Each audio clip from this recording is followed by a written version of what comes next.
La Escuela de Frankfurt, fundada en 1923 en la ciudad de Frankfurt del Meno, es considerada como la institución originaria y más representativa de los postulados de la teoría crítica. La Escuela de Frankfurt nunca fue una escuela en sentido cerrado, en la que todos tomaran las mismas líneas de investigación, los mismos campos de análisis o los mismos presupuestos teóricos. Más bien, primó el desarrollo interdisciplinar en la construcción del conocimiento y en su libertad, sobre la necesidad de la sistematización, y los miembros de la escuela desarrollaron pensamientos heterogéneos. El pensamiento académico desarrollado en la Escuela de Frankfurt puede ser abarcado desde tres grandes grupos de intelectuales: la primera, la segunda y la tercera generación. Max Horkheimer fue un filósofo, sociólogo y psicólogo judío alemán nacido en la ciudad de Stuttgart en 1895. Aparte de ser el cofundador del Instituto de Investigación Social y su director desde 1931 hasta su muerte en 1973, va a ser el impulsor de los planteamientos filosóficos y sociológicos más característicos de la escuela. Algunas de sus obras principales son estudios sobre autoridad y familia, teoría tradicional y teoría crítica, dialéctica de la ilustración, conjuntamente escrita con Adorno, teoría crítica, aparte de un conjunto de estudios como la crítica del juicio de Kant, como lazo de unión entre la filosofía teórica y la práctica. Comienzos de la filosofía burguesa de la historia, o la firmada bajo el seudónimo de Heinrich Feggius, ocaso. Asimismo, obras tan características como Sociología con Adorno. A pesar de que Horkheimer sea el principal exponente y el principal director de esta primera generación, hay otros miembros que la componen. Nos encontramos con Theodor Adorno, Herbert Marcuse, Friedrich Pollock, Erich Fromm, Walter Benjamin, Leo Lowenthal, Franz Leopold Neumann y George Rush. La primera generación se mantuvo como un proyecto sociológico en el que una gran parte de los trabajos de investigación se centraron en estudiar problemáticas de índole económica, guiados por el modelo marxista y un tanto más por la sociología empírica. Esta generación estuvo influenciada directamente por los acontecimientos de la Segunda Guerra Mundial y el auge de los totalitarismos. Una de las principales conclusiones de la primera generación, en su análisis a la razón moderna, es su crítica frente a la manera en la que la técnica y la tecnología amplió el horizonte del pensamiento y el accionar humano, pero a su vez condujo a la humanidad a la deshumanización. La racionalización llevó al sinrazón, a la guerra y al caos. La razón se había convertido en un instrumento sin propósito. En la segunda generación nos encontramos con Jürgen Habermas. Jürgen Habermas es un filósofo y sociólogo alemán nacido en Düsseldorf el 18 de junio de 1929. Este personaje es reconocido por sus trabajos en filosofía política, ética y teoría del derecho, así como en su filosofía del lenguaje.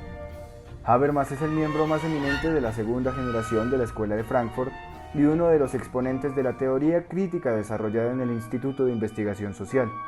Entre sus aportes destacan la construcción de la teoría de la acción comunicativa, la ética del discurso y la teoría de la democracia deliberativa.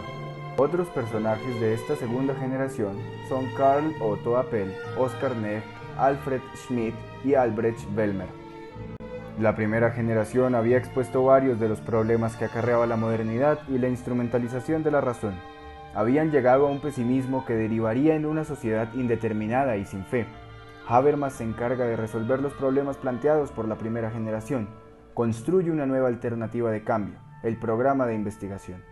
Dentro de su construcción, Habermas considera inconcluso el proyecto de la modernidad, recalcando que aún se podían salvar los valores de libertad, solidaridad, igualdad y tolerancia, aún por encima de la tecnocracia y la destrucción de la guerra y la razón que se veía.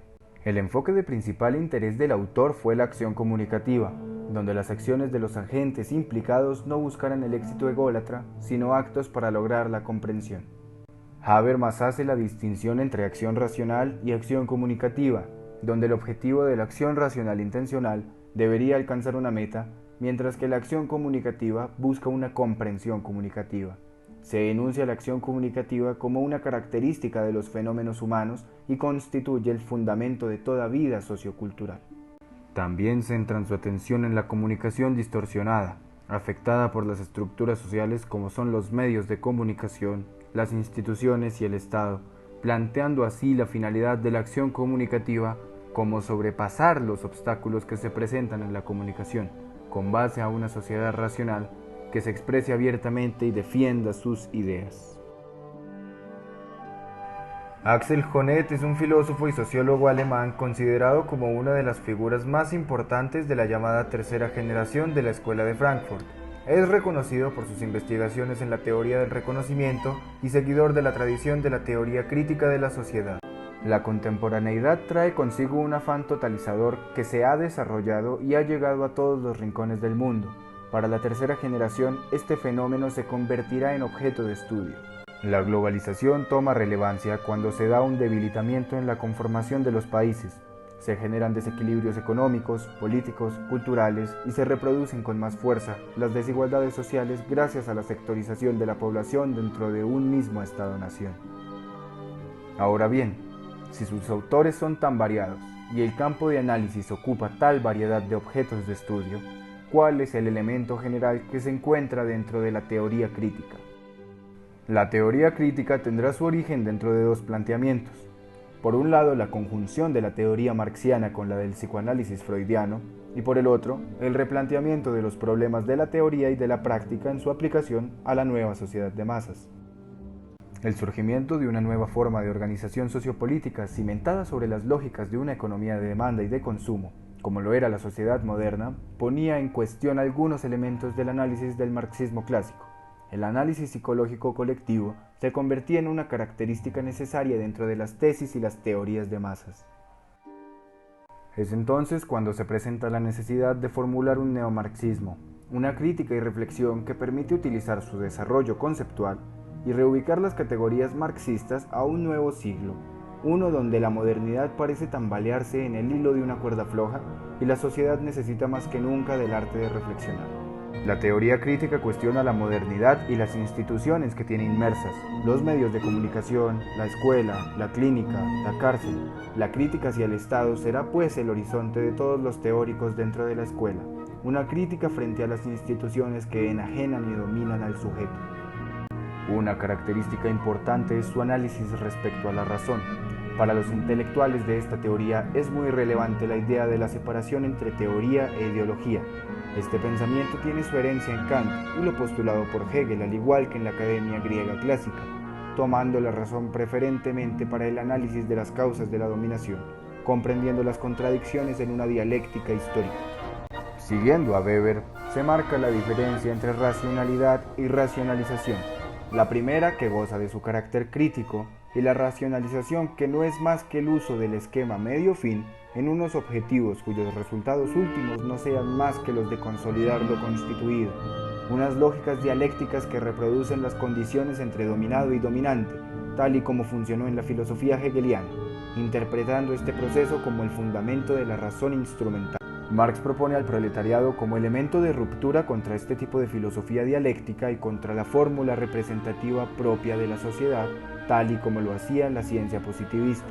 Por ello, dirá la teoría crítica, para que la teoría no se convierta en ideología, tiene que ser histórica, dialéctica, racional y negativa. Los tintes políticos dentro de la teoría social serán un elemento diferenciador y de alta influencia dentro de los postulados teóricos de los pensadores de Frankfurt. Aquí nos encontramos con un cuestionamiento frente al apolitismo del positivismo y a la razón moderna instrumental. De este modo, el Instituto de Investigación Social vendrá a devolver a la filosofía y a la ciencia social su carácter de análisis crítico, no solo en relación a la teoría, sino también a la praxis y a la conjunción histórica de ambas. Otro elemento propuesto por la escuela es el concepto de razón crítica, una forma de pensamiento en la que el individuo pueda volver a reflexionar su mundo para no solo representarlo en los conceptos y la teoría al más puro estilo positivista, sino para intervenir y proponer nuevas condiciones materiales de su realidad. La escuela, desde sus primeras posturas, se ha situado en el histórico debate en la sociología alemana de la polémica de las ciencias, en las que han participado desde Rickert y Weber hasta Adorno y Popper. Para Adorno, su posición en el debate estaría marcada por la vertiente epistemológica que desconfiaba el paradigma nomológico en un sistema sociopolítico en el que la ciencia y la técnica habían conducido críticamente a la administración científica de la muerte, analizando los positivismos desde el gran problema de toda teoría, su desarrollo y transformación en ideología. En su dialéctica negativa, el después de Auschwitz será un avance de la teoría que se resiste a continuar con las estructuras de dominio social. La negatividad ha indagado por caminos nuevos en los que la explotación del hombre por el mismo hombre se disipa como un recuerdo prehumano en la historia, en la que la comparación del deber ser actúa como el gran motor de la historia desde sus orígenes, tanto para Adorno como para Horkheimer y Marcuse. El final de la utopía ha llegado. La humanidad posee ya tantos recursos científicos, materiales e intelectuales como para transformar la sociedad. Es por esto que al fundarse en un examen detallado de aspectos económicos, políticos y culturales, no nos podemos referir a ellos como idealistas, intentando estos que entremos en una etapa histórica sin dominación inconsciente e irracional. La teoría crítica es un nuevo paradigma, un referente analítico que sigue vivo a día de hoy, en el arte, en la ciencia, en la pedagogía. La racionalidad crítica es un modo de lucha contra los sistemas de opresión ideológica que dejó la modernidad y que a día de hoy se nos muestran más latentes que nunca.